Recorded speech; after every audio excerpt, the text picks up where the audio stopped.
ازيكم يا حبايبي؟ عاملين ايه؟ يا رب تكونوا بخير. النهارده هنعمل مع بعض المعموله المصريه اللي كلنا اتربينا عليها بطريقه سهله وبسيطه جدا جدا، مقاديرها اقتصاديه ومتوفره في كل بيت. علشان كده بعد الفيديو ده متاكده ان كلكم هتقوموا تجربوها على طول. في البيت هتكون انضف واوفر ليكي من بره 100 مره. من كميه دي بسيطه هتقدري تعملي اللهم بارك صينيه محترمه بالشكل اللي شايفاه ده، وكمان هتكون انضف من بره كتير جدا وكلكم طبعا عارفين.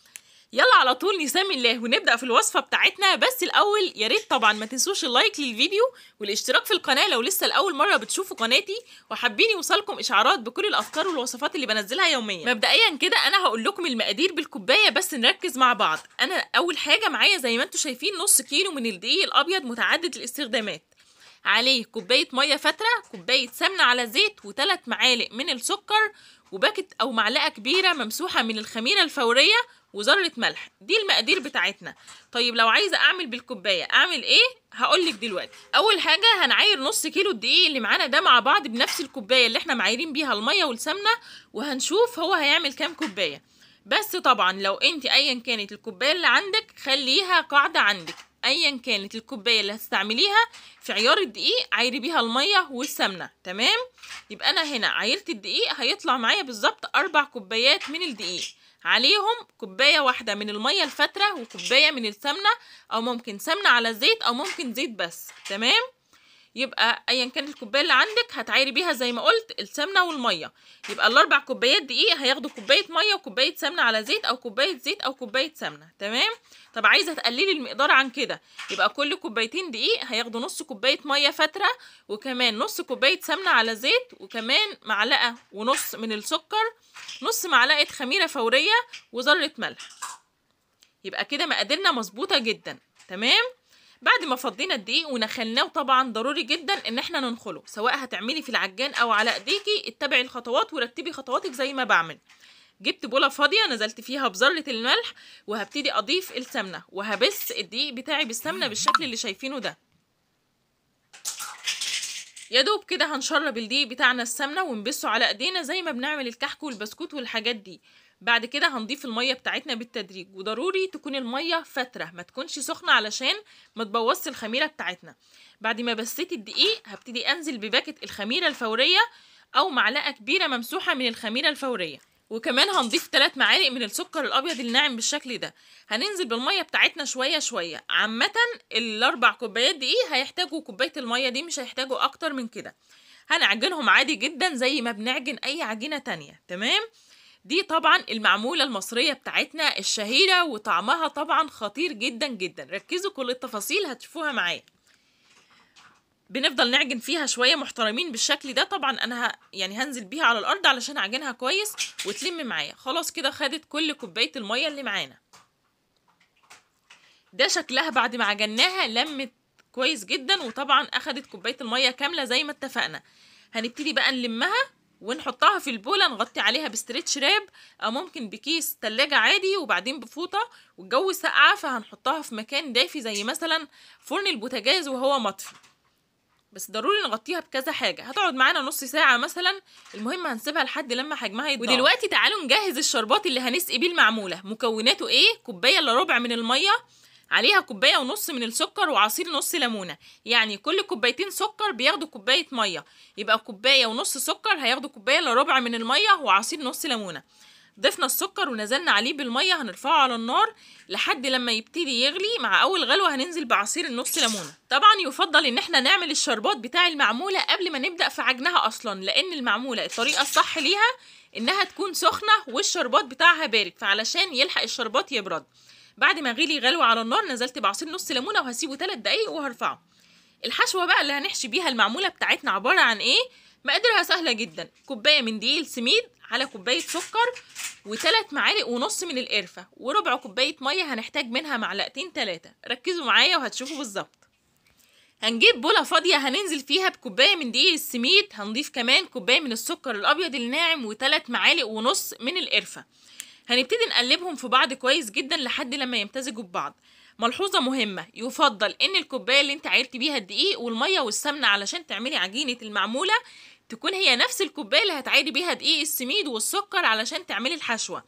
لو حابه طبعا ان المعموله بتاعتك تطلع تحفه ومظبوطه بالملي زي اللي احنا عملناها النهارده، بعد ما مزجنا الخليط هنبتدي نضيف 3 معالق كبار من الميه، مش اكتر من كده، 3 معالق بس، وافضلي افركي فيها بظهر المعلقه بالشكل ده. مع كتر الفرك فيها هتبتدي تتشرب كلها الميه، وهتكون معاكي شبه الرمله المنديه. حاولي ما تضيفيش ميه كتير، هما 3 معالق او 3 معالق ونص بالكتير، تمام. وزي ما اتفقنا مع كتر الفرك هتكون شبه الرمله المنديه زي ما انت شايفه كده بالظبط كده، هو ده المطلوب. هنركنها على جنب وتعالوا نشوف العجينه بتاعتنا اللي اختمرت. وزي ما انتوا شايفين دي العجينه بتاعتي بعد لما اختمرت، حجمها طبعا اتضاعف. هنبتدي نفضيها ونقسمها لنصين يكونوا متساويين، تمام. وضروري طبعا نطلع الهواء منها. ملحوظه مهم جدا ان احنا ما نستعملش العجينه دي غير لما تختمر. يعني مثلا الجو برد، فلو سبتيها نص ساعه ورحتي تستخدميها ولقيت ان هي لسه ما اختمرتش، غطيها بغطا اكتر وسيبيها لحد لما حجمها يتضاعف. بعد كده هنجيب اي صينيه عندنا هنعمل فيها. الصينيه دي مقاس 28، هنديها دهنه من اي ماده دهنيه متوفره عندنا، سمنه او زبده او زيت، تمام. ندهنها كويس من قلبها ومن الاحرف بالشكل ده. هناخد نص العجينه ونحطها في قلب الصينيه ونبتدي نفرد بايدينا بكل سهوله، هتتفرد معانا. لو اتبعتي التعليمات اللي قلت عليها وعايرتي طبعا كل المقادير بنفس الكوبايه، مش هتحتاجي ان انت تتعبي في اي حاجه. العجينه هتكون لينه في ايديكي وهتبداي تفرديها بالشكل ده. وانت بتفردي اعملي حرف للعجينه او للصينيه، وبعد كده استعملي ايديكي زي ما شاورت وبططي الحرف ده او حاولي تلزقيه وترفعيه في الصينيه، علشان لما تضيفي الحشو في النص الحشوه ما تخرجش ويبقى شكلها وحش او مثلا تتحرق في الفرن. خلاص رفعنا الحرف بالشكل اللي انتوا شايفينه ده، ملاحظين؟ حلو قوي. بعد كده هنبتدي نضيف الحشوه بتاعتنا كلها في قلب الصينيه ونبتدي نفردها كويس جدا لحد لما نملى بيها الصينيه وتكون كلها مستويه، مفيش حته عاليه وحته واطيه، تمام. هتلاحظوا معايا ان الحشوه بالظبط ما شاء الله على قد الصينيه، لان زي ما اتفقنا حاولوا تستعملوا نفس الكوبايه اللي عايرتوا بيها دقيق والمقادير التانية في ان انتوا تعايروا بيها دقيق السميد والسكر اللي هو الحشو الداخلي، تمام. لو ملاحظين معايا فالحرف بتاع العجينة أعلى من الحشوة اللي في الصينية، علشان كده إن شاء الله هتطلع معانا مظبوطة بالملي ومش هتتحرق في الفرن. بعد ما بنسويها بالشكل الجميل اللي انتوا شايفينه ده هنركنها على جنب. هناخد الجزء التاني من العجينة وهتشوفوا هنفرده ازاي بكل سهولة. طبعا في طرق كتيرة لفرد الطبقة التانية اللي بتتحط على الحشوة، جبت لكم اسهلها. بنفس الكيس اللي انت كنت مغطيه بيه العجينه هتحطي الكره التانية من العجين وهتبداي تفرديها بايديكي او ممكن بنشابه او بالسريع بالشكل اللي شايفاه ده، بشرط تكوني عارفه ان مثلا وانت بتكبري العجينه ان هي تغطي معاكي الطبقه التانية او تغطي الصينيه، ما تبقاش صغيره من فوق او مثلا ما تكملش معاكي الصينيه، ده ضروري. لو كانت اكبر افضل من ان هي تكون صغيره. خلاص كده بعد ما فردتها شايفين هبتدي اغطي بيها، ما شاء الله جت بالظبط على الصينيه وفي كمان حته زياده. ايا كانت الزيادات هنبتدي نقصها كده بالسكينه او باي حاجه. هنسوي الصينيه بتاعتنا كويس جدا بالشكل اللي شايفينه ده. لو مثلا انا شلت في حته مثلا مش متغطيه معايا هاخد لها حته عجينه من اللي معايا دي وهبتدي ان انا اغطيها بكل سهوله. طيب المعموله بتاعتنا بقى بتستوي ازاي؟ طبعا بعد ما بنحط الطبقة التانية بنبدأ نضغط علشان نثبت الطبقة التانية في الحشو، وبنضغط من الأحرف كمان علشان نقفل الحرفين أو الطبقتين اللي تحت خالص واللي فوق خالص ببعض بالشكل ده. بعد كده بتتقطع قبل ما تدخل الفرن، تقدري تقطعيها سمبوكسات، تقدري تقطعيها مربعات حسب ما بتفضلي. الاختيار بتاع السكينة ده كان اختيار سيء جدا، كانت شابكة معايا ومش عارفة أقطع بيها فبدلت السكينة، أنا كده بقطعها سمبوكسات، تمام. هبتدي اقطع كده بالشكل اللي شايفينه ده بالطول. بعد كده بنلف الصينيه حوالي سنتي ونص وبنبتدي نقطع العكس علشان تدينا شكل السمبوكسات، وضروري طبعا ان هي تتقطع من قبل لما تدخل الفرن. بنقطعها بالشكل اللي شايفينه ده. بعد كده بندخلها على فرن متسخن مسبقا. لو انت طبعا مش عارفه ازاي تعملي السمبوكسات فعلمي زي ما انا عملت كده، يعني مثلا حطي السكينه وحاولي ان انت تعلمي كده، ادي علامه بحيث ان انت تشوفي الشكل هيكون ايه. خلاص كده مظبوط ده اللي عايزاه فببتدي اقطع بقى فعلا، فاهمين قصدي؟ بعد ما بنقطعها هنغطيها بكيس التلاجة اللي كان معانا برضو، طبعا احنا حيرناه بس هو نضيف ما فيهوش حاجة. بعد كده هنحط عليها فوطة ونسيبها 10 دقايق او ربع ساعة كمان مرة تختمر مرة تانية، تمام. بعد كده بندخلها على فرن متسخن مسبقا في الرف الوسطاني على درجة حرارة 180. الفرن بتاعنا شغال من تحت بس، تمام. بعد ما بتبدأ تاخد لون من الأحرف بتشغل الشواية تديها لون خفيف، ولكن الأول سيبناها تختمر زي ما اتفقنا مرة تانية ربع ساعة. بعد كده هنجيب صفار بيضة وعليها نص معلقة فانيليا سايلة ومعلقة حليب وهمزجهم بالشكل اللي شايفينه ده. بعد كده هنبتدي ندهن المعمولة بتاعتنا بالخليط اللي احنا عملناه مع بعض.